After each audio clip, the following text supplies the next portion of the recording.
पुष्प 53 अग्निहोत्र व नारी शक्ती भाग 2। आज मुलांनी स्वावलंबी व शक्तिशाली बनणे अत्यंत गरजेचे आहे, अन्यथा कॉलेज अथवा कामाच्या ठिकाणी कोणी वारंवार छोटी छोटी मदत करू लागले तर हळव्या मुली अथवा हळव्या स्त्रिया अशा लोकांच्या प्रभावात येतात। तसेच अनेक मुलीही आपल्या चुकीच्या वागण्याने मुलांना व पुरुषांना मोहित करतात।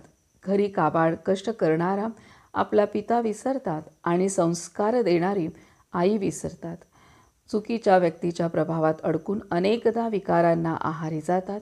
अशा घटना वाढू लागल्या आहेत, कारण विभक्त कुटुंब पद्धतीमुळे आज मुलामुलींना अतिस्वातंत्र्य मिळाले आहे।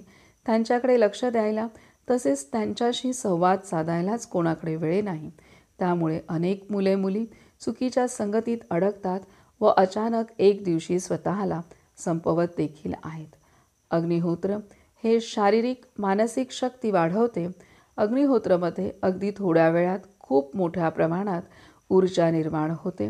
ती आपण श्वासातून डोळ्यांतून आपल्या शरीरात घेतो, त्यामुळे आपल्या शरीरातील शक्ती केंद्रही ऊर्जेने भरपूर होतात। ज्यावेळी प्राणशक्ती कमी होते त्यावेळी शरीरात अनेक आजार निर्माण होतात। मन उदास होते, बेचैन होते, बुद्धीही योग्य निर्णय करू शकत नाही। त्यामुळे अनेकदा निर्णय चुकतात व जीवनाची दिशा चुकते। परंतु जर अग्निहोत्र करत असू तर कोणत्याही परिस्थितीत आपली ऊर्जा टिकून राहण्यास मदत होते। त्यामुळे कितीही अवघड प्रसंग असले तरी त्यात खंबीरपणे सामोरी जाण्याची मनाची तयारी होते। आज सर्वत्रच मायेचेच राज्य आहे। भूलभुलैया नगरीत आपण सर्वजण राहतोय। माणसांच्या बोलण्याचा व वागण्याचा अंदाज येत नाही।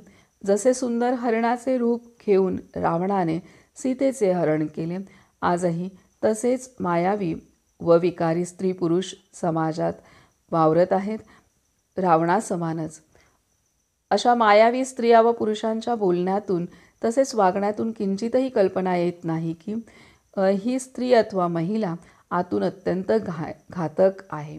तसेच आज अनेक चांगुलपणा असलेली माणसेही अन्याय होताना केवळ निष्क्रियतेने पाहतात। जसे सर्वच नाती उपस्थित होती, परंतु द्रौपदीची सुरक्षा श्रीकृष्णाने केली।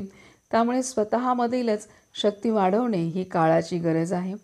अग्निहोत्राचे जर नियमित आचरण असेल तर आपल्यासमोर जे चित्र घडत आहे, जी परिस्थिती आपल्यासमोर आहे, ती परिस्थिती आपणाला स्पष्ट होण्यास मदत होते। अशा मायावी व्यक्तिमत्वात वावरत असलो तरी त्यांचे स्वार्थी हेतू लक्षात येतात व स्त्री पुरुष स्वतःला सुरक्षित स्वतःच ठेवू शकतात। विविध प्रकारच्या साधना पद्धतीही उपयोगी आहेतच।